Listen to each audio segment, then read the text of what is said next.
Olá, eu sou a Camila e você tá no Cine Macabro.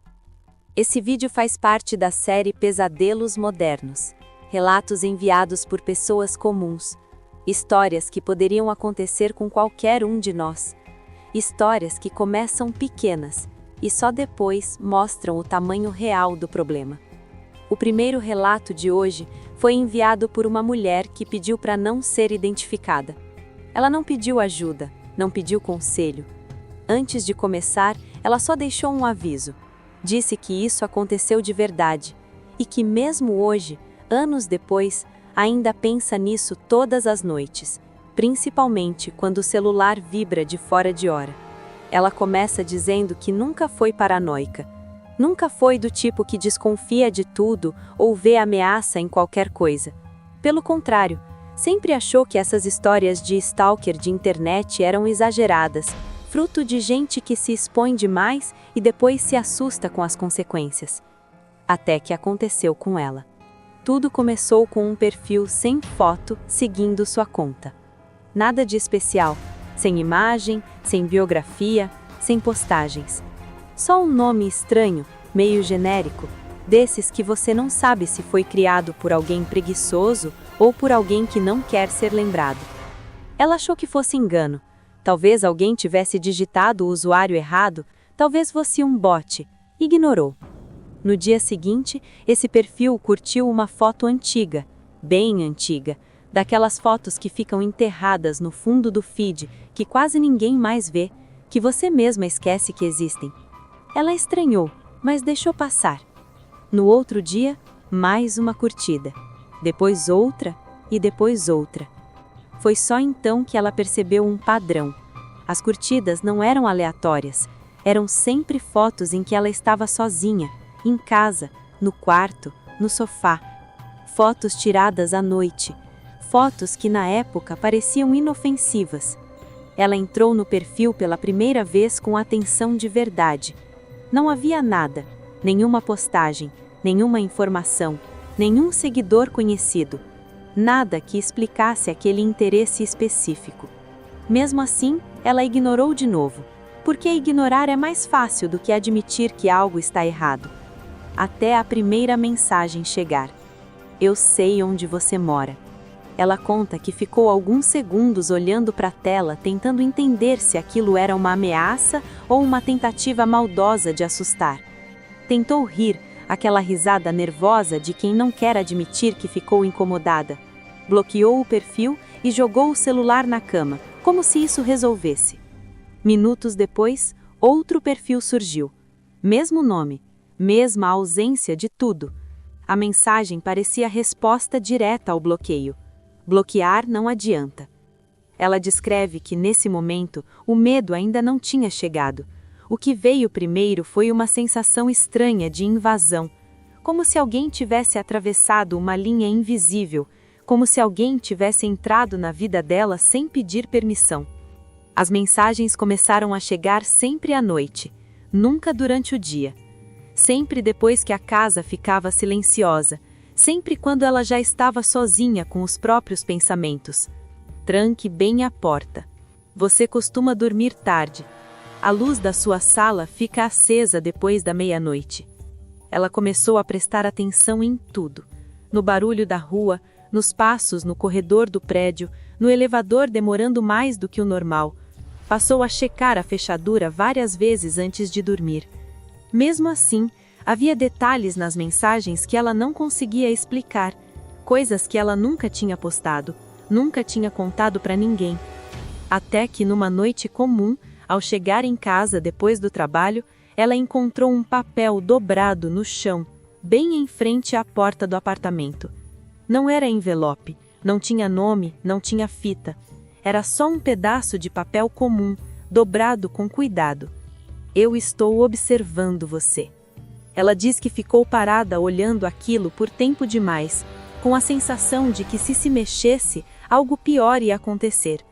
Quando finalmente entrou, trancou a porta, apagou as luzes e se sentou no chão, encostada na parede, tentando respirar devagar. O celular vibrou. Agora, olhe para fora. Ela hesitou. Disse que nunca quis olhar, mas olhou. Do outro lado da rua havia alguém parado, imóvel, sem se mover, o rosto escondido na sombra.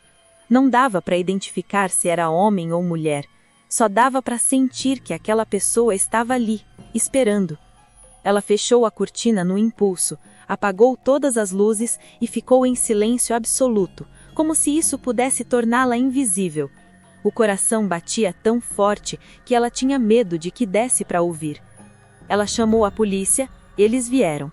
Andaram pela rua, conversaram com vizinhos. Não encontraram ninguém. Disseram que provavelmente tinha sido alguém tentando assustar. No dia seguinte, ela entrou no perfil de novo. Ainda estava lá, ativo, mas as mensagens tinham parado. Ela nunca descobriu se quem estava parado do lado de fora era a mesma pessoa por trás do perfil. Nunca soube se eram duas pessoas ou se ela só teve o azar de cruzar com alguém que queria provar um ponto. Ela termina o relato dizendo que desde então nunca mais dormiu da mesma forma, que hoje fecha a cortina antes de escurecer, e que quando o celular vibra de madrugada, ela não olha mais pela janela. Porque às vezes, o verdadeiro terror não é ser seguido, é perceber o quanto alguém pode saber sobre você sem nunca ter entrado na sua casa. O segundo relato veio do Reddit, e eu tinha que trazer ele para vocês. Eu vou ser bem sincera. Eu li esse relato uma vez, fechei a página e fiquei uns bons minutos olhando para a tela sem saber se continuava ou não.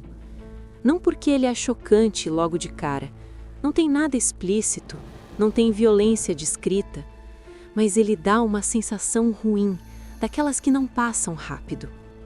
Quem escreveu fala de uma amiga muito próxima, não conhecida distante, não colega de trabalho, amiga mesmo, daquelas que sabem da sua rotina, que mandam mensagens sem motivo, que estão sempre marcadas nas fotos.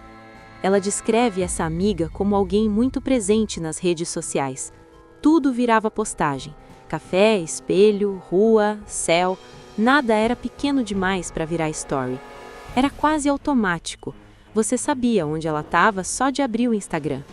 Até que um dia, ela parou. No começo, ninguém estranhou tanto. Todo mundo some às vezes. Um dia sem postar, 2, normal. Só que o silêncio foi ficando longo demais. Mensagens que não eram respondidas, áudios que não eram ouvidos, ligações que chamavam até cair. A narradora diz que começou a sentir aquele incômodo difícil de explicar. Não era pânico ainda, era mais uma sensação de isso não parece com ela. Quando a família foi até o apartamento, estava tudo aparentemente normal. A porta trancada, nada revirado, roupa no lugar, sapatos na entrada. A bolsa dela estava lá, só ela não. Foi aí que fizeram o boletim de ocorrência, aquele momento em que todo mundo entende que não é mais brincadeira. Fotos sendo compartilhadas, gente perguntando se alguém viu, se alguém sabe de alguma coisa. E foi nesse exato período que o Instagram dela postou um story. Uma foto antiga. Nada demais. Uma selfie no espelho de meses atrás. Sem legenda, sem marcação. Quem viu achou estranho, mas tentou racionalizar. Deve ser alguém da família mexendo. Vai ver, tinha postagem programada. No dia seguinte, teve outro. Depois, outro. E aí começou a ficar impossível ignorar. Porque não era só a frequência, era o jeito, os horários. Sempre tarde da noite, sempre de madrugada. Horários em que ela nunca postava antes. A narradora resolveu mandar mensagem, sem pensar muito, só escreveu: "Amiga, é você?" A resposta veio rápido, rápido demais.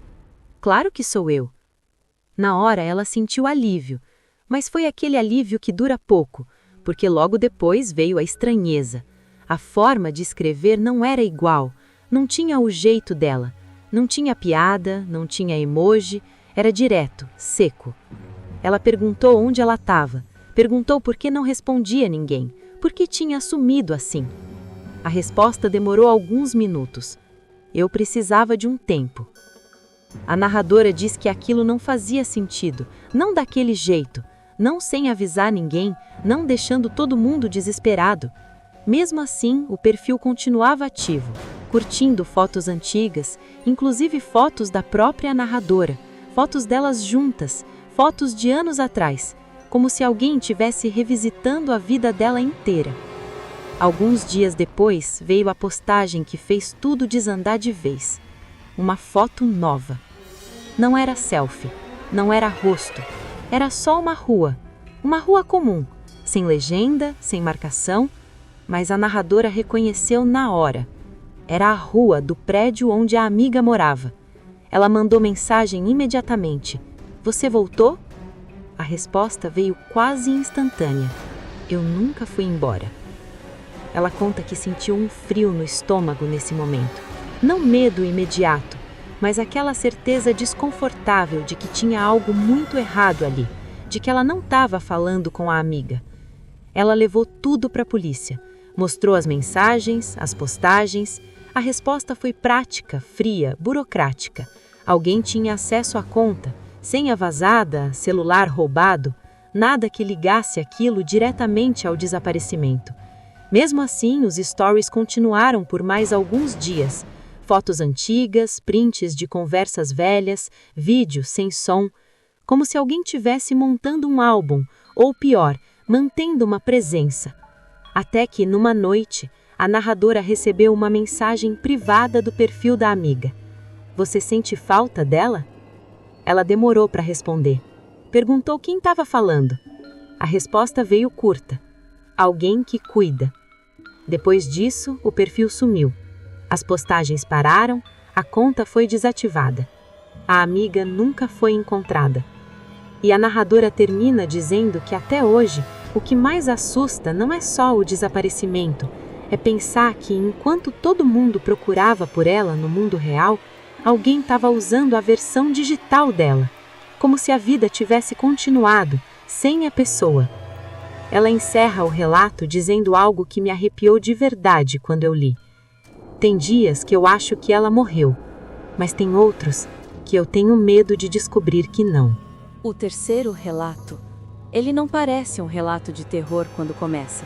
Parece um desabafo, daqueles que alguém escreve de madrugada, com medo de soar exagerado, mas ainda assim precisando contar para alguém. Quem enviou esse relato era muito próxima da amiga que desapareceu. Não uma amizade distante. Elas se falavam todos os dias, mensagens bobas, áudios longos, silêncio confortável, até o dia em que simplesmente não teve mais resposta. A amiga sumiu, de verdade. Boletim de ocorrência, buscas, fotos compartilhadas em grupos, gente dizendo qualquer informação ajuda. O tipo de desaparecimento que não vira mistério de internet, vira um buraco na vida de quem fica. Todo mundo sabia que ela tinha desaparecido. E é importante dizer isso, porque ninguém fingia que nada tinha acontecido. O perfil da amiga ficou parado por meses, intocado, como um quarto fechado que ninguém tem coragem de entrar. A narradora dizia que às vezes abria a conversa antiga só para ouvir os áudios de novo. Não respondia, só lembrava. Até o dia em que o celular vibrou. Story novo. Ela lembra de ter sentido irritação antes do medo. Pensou que alguém tinha hackeado a conta para aplicar golpe. Abriu já pronta para denunciar. Era uma foto antiga, uma selfie comum, sem data, sem legenda, nada que explicasse por que aquilo estava ali agora. Ela fechou o aplicativo, abriu de novo, o story ainda estava lá. No mesmo dia veio outro, depois outro, sempre coisas que pareciam escolhidas a dedo, lugares que tinham significado, objetos pequenos, ângulos que só alguém muito próximo reconheceria. Ela mandou mensagem, não perguntando onde ela estava, nem se era ela, só escreveu o apelido que costumava usar. A mensagem ficou marcada como visualizada. Demorou. Muito. Quando a resposta veio, foi só: eu vi. Ela conta que aquilo foi pior do que qualquer explicação, porque não esclarecia nada, mas também não negava. Nos dias seguintes, o perfil começou a agir como se nada tivesse acontecido. Curtia fotos novas, reagia a stories, às vezes respondia com emojis, sempre do jeito certo, sempre sem exagerar. Era como se alguém tivesse imitando a amiga, mas com cuidado demais. A narradora começou a reparar que o perfil só interagia com pessoas específicas, sempre as mais próximas, como se estivesse testando até onde podia ir sem levantar suspeitas. Até que veio a primeira mensagem que não combinava com nada. Você anda dormindo mal. Ela não tinha falado isso com ninguém. A resposta para o como você sabe demorou horas. Eu sempre soube.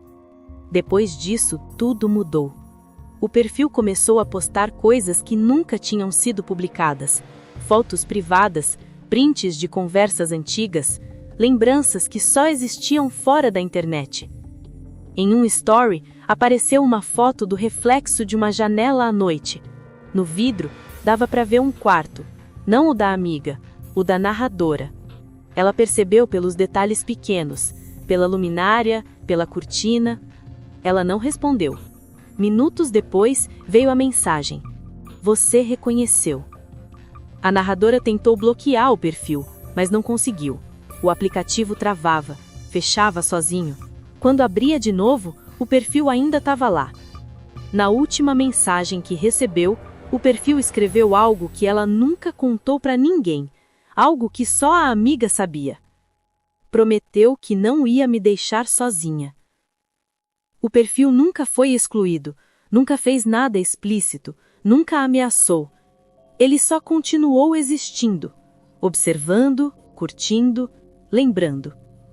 Ela termina o relato dizendo que não sabe se alguém está usando a identidade da amiga, ou se de alguma forma a única coisa que sobrou dela aprendeu a viver ali. E que, às vezes, o que mais assusta não é a ideia de alguém voltar, é perceber que talvez ela nunca tenha ido embora. O quarto relato foi enviado por uma mulher que deixou bem claro desde o início que não queria vingança, não queria exposição, não queria justiça. Ela só queria que alguém acreditasse que aquilo não tinha sido coisa da cabeça dela. Ela começa dizendo que terminou um relacionamento longo, anos. Não houve traição, não houve grito, não houve cena, só um cansaço silencioso. Aquela sensação de que a pessoa que dorme ao seu lado já não te enxerga mais do mesmo jeito. Ela terminou. Ele aceitou. Pelo menos foi o que pareceu. Nos primeiros dias, ele respeitou o silêncio. Não ligou, não insistiu, não apareceu. Isso, segundo ela, foi o que mais a tranquilizou. Ela achou que tinha dado sorte, que tinha encontrado alguém maduro o suficiente para ir embora quando era a hora. Até que coisas pequenas começaram a acontecer. Curtidas em fotos antigas, não todas, só algumas específicas. Fotos em que ela parecia mais feliz, mais leve. Fotos que ele costumava elogiar quando ainda estavam juntos. Ela pensou em coincidência. Depois vieram os stories visualizados, sempre os mesmos, sempre rápido demais, às vezes segundos depois de ela postar. Ela bloqueou. No dia seguinte, recebeu uma mensagem de um perfil que ela não conhecia. A foto era genérica, o nome comum, a mensagem simples. Você parece cansada. Ela ignorou. O perfil continuou aparecendo. Não insistia, não mandava várias mensagens. Só uma, de vez em quando, sempre no tom certo, sempre parecendo preocupação, não invasão. Ela postava algo irônico, vinha uma resposta compreendendo o sarcasmo. Postava algo triste, vinha silêncio, como se alguém soubesse quando não falar. Até que um dia, ela postou um story reclamando de um barulho estranho no prédio, algo batendo, intermitente, que não deixava ela dormir. Minutos depois, o perfil respondeu. É o portão lateral, ele sempre faz isso quando venta. Ela gelou, porque aquilo era verdade, e porque ela nunca tinha contado isso para ninguém. Ela perguntou como ele sabia. A resposta veio calma. Você me contou uma vez. Ela bloqueou o perfil. Na mesma noite, o ex mandou mensagem, depois de semanas em silêncio. Você ainda odeia aquele barulho do portão? Ela sentiu o estômago revirar. Nos dias seguintes, ela começou a perceber o padrão. Sempre que bloqueava o perfil estranho, o ex aparecia. Sempre que ignorava o ex, surgia outra conta, outro nome, outra foto vazia. Nunca ameaças, nunca xingamentos, só frases que mexiam com memória, com culpa, com intimidade. Você sempre fica doente quando esfria assim. Não esquece de trancar a janela do quarto. Você ainda dorme virada para a porta. Ela começou a duvidar de si mesma, pensar que talvez estivesse exagerando, que talvez fosse só coincidência, que talvez fosse paranoia de quem ainda não superou o término. Até que numa madrugada, ela acordou com o celular vibrando. Mensagem nova. Relaxa, eu não vou entrar. Ela diz que demorou alguns segundos para entender o peso da frase. Ela nunca respondeu. No dia seguinte, encontrou marcas de dedo no vidro da janela do quarto, do lado de fora. Nada nunca foi provado, nenhuma conta era diretamente ligada a ele, nenhuma mensagem era explícita o suficiente para virar ameaça. Ela termina o relato dizendo que o mais cruel não foi perceber que ele a observava, foi entender que ele sabia exatamente como fazer isso sem parecer um monstro. Porque stalkers não nascem assustadores. Alguns aprendem primeiro a amar. O quinto relato é estranho porque, quando você termina de ouvir, a sensação não é de susto, é de incômodo. Como se algo tivesse sido colocado na sua cabeça e agora você não soubesse mais diferenciar silêncio de segurança. Quem enviou esse relato começa pedindo desculpas. Ela escreve várias vezes que pode parecer exagero, que talvez seja só ansiedade, que talvez tudo tenha uma explicação simples. Dá para sentir, logo de cara, que ela passou muito tempo tentando se convencer disso. Ela morava sozinha havia anos, sempre gostou da própria companhia. Casa organizada, rotina previsível, nenhuma sensação constante de medo. Segundo ela, nunca foi paranoica. O primeiro sinal foi tão pequeno que ela quase esqueceu. Um par de sapatos fora do lugar. Não jogado, não bagunçado, só diferente. Como se alguém tivesse calçado, pensado melhor e colocado de volta, mas sem se importar em alinhar direito. Ela arrumou, seguiu a vida. Dias depois, uma almofada do sofá apareceu no chão quando ela acordou. Ela pensou que tinha derrubado à noite, nada demais. O problema é que esses detalhes começaram a formar um padrão. Sempre à noite, sempre enquanto ela dormia. Sempre coisas pequenas demais para justificar pânico, mas constantes demais para serem ignoradas. Ela começou a fotografar tudo antes de dormir, não por medo, por curiosidade, como se estivesse tentando provar para si mesma que estava imaginando coisas.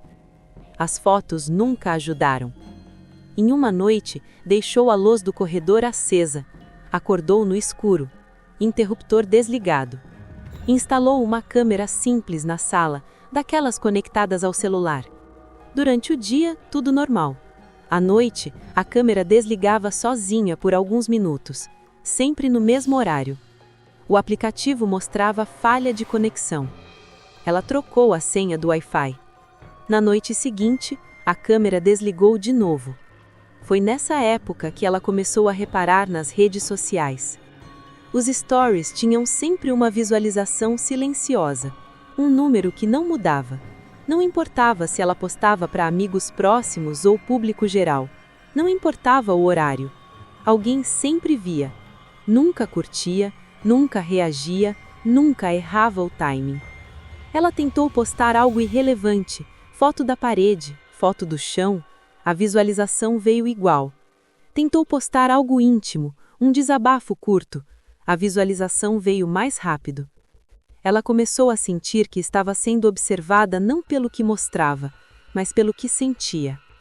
O pior momento, segundo ela, foi quando começou a notar sinais físicos. O cheiro. Um cheiro que não era forte, não era invasivo, era quase educado, como se alguém tivesse passado pelo quarto há pouco tempo e deixado um rastro mínimo. Ela trocou lençóis, lavou roupas, abriu janelas. O cheiro voltava. Em uma manhã, encontrou a porta da varanda destrancada. Ela tinha certeza absoluta de que tinha trancado. Não foi acho que tranquei, foi certeza. Ela chamou um chaveiro. Nada violado. Às vezes a gente acha que trancou. Foi o que ouviu. Ela começou a dormir com o celular na mão. Qualquer barulho a acordava. Qualquer vibração parecia alerta. Até a noite em que postou o story dizendo que finalmente estava em paz. Ela diz que foi quase um desafio, uma tentativa de retomar controle. Minutos depois, a luz do corredor apagou. Nenhum barulho, nenhum passo, nenhuma pressa. Só o escuro. Quando o celular vibrou com a notificação de visualização, ela não abriu o aplicativo. Não teve coragem. Ela se mudou pouco tempo depois. Não contou para ninguém o endereço novo. Mudou hábitos, mudou horários, tentou apagar rastros. Mas termina o relato dizendo algo que não sai da cabeça. Que às vezes, quando está sozinha no novo apartamento, sente aquela mesma presença silenciosa. Não como alguém que invade, mas como alguém que já sabe onde tudo fica. E que talvez o mais assustador não seja estar sendo observada, é perceber que alguém aprendeu a fazer isso sem nunca ser visto. O último relato dessa sequência foi enviado por alguém que deixou claro, logo na primeira linha: eu não sei se estão sendo perseguida por uma pessoa ou por algo que aprendeu a pensar como eu. Ela começa dizendo que nunca teve medo de internet. Sempre foi cuidadosa, mas não paranoica. Perfil fechado, poucos seguidores, rotina simples. Nada que chamasse atenção. Nada que justificasse alguém perder tempo observando. O primeiro acontecimento não foi assustador. Foi estranho. Ela acordou numa segunda-feira decidida a mudar pequenas coisas na própria vida. Nada radical. Pensou em sair mais cedo do trabalho, talvez procurar outro emprego, talvez cortar o cabelo. Pensamentos soltos, daqueles que a gente tem enquanto encara o teto antes de levantar. Ela não falou disso com ninguém. No fim do dia, postou um story comum. Foto da rua, céu cinzo, nada pessoal. Minutos depois, recebeu uma mensagem de uma conta que não seguia. Você sempre fica inquieta quando sente que precisa mudar. Ela achou invasivo, mas também genérico. Ignorou. Dias depois, voltou a pensar em trocar de emprego, dessa vez com mais força. Começou a listar prós e contras mentalmente. Não pesquisou nada, não comentou com amigos, só pensou. Naquela noite, outra mensagem da mesma conta. Não é o lugar, é o ambiente. Ela bloqueou. Na semana seguinte, a conta reapareceu com outro nome, outra foto, mesma escrita, mesmo ritmo. Você ainda vai decidir. Ela começou a sentir desconforto, não medo direto, mas aquela sensação ruim de alguém falando alto demais dentro da sua cabeça. Ela tentou racionalizar, pensou em algoritmo, pensou em coincidência, pensou que talvez estivesse deixando pistas sem perceber. Até que veio algo impossível de explicar. Numa sexta-feira à noite, ela ficou longos minutos parada na frente do espelho, pensando se cortava o cabelo. Não tirou foto, não comentou com ninguém, não pesquisou referência. No dia seguinte, Abriu o aplicativo de notas do celular e encontrou um texto que ela não lembrava de ter escrito. Uma lista. Prós e contras sobre mudar de emprego. Exatamente como ela tinha pensado naquela primeira manhã. Ela termina o relato dizendo que hoje evita pensar alto demais, evita planejar, evita desejar coisas com clareza. Porque o que mais a assusta não é a ideia de alguém estar observando sua vida. É a sensação de que alguém chegou lá antes dela. E que talvez nunca tenha sido sobre seguir, mas sim sobre antecipar.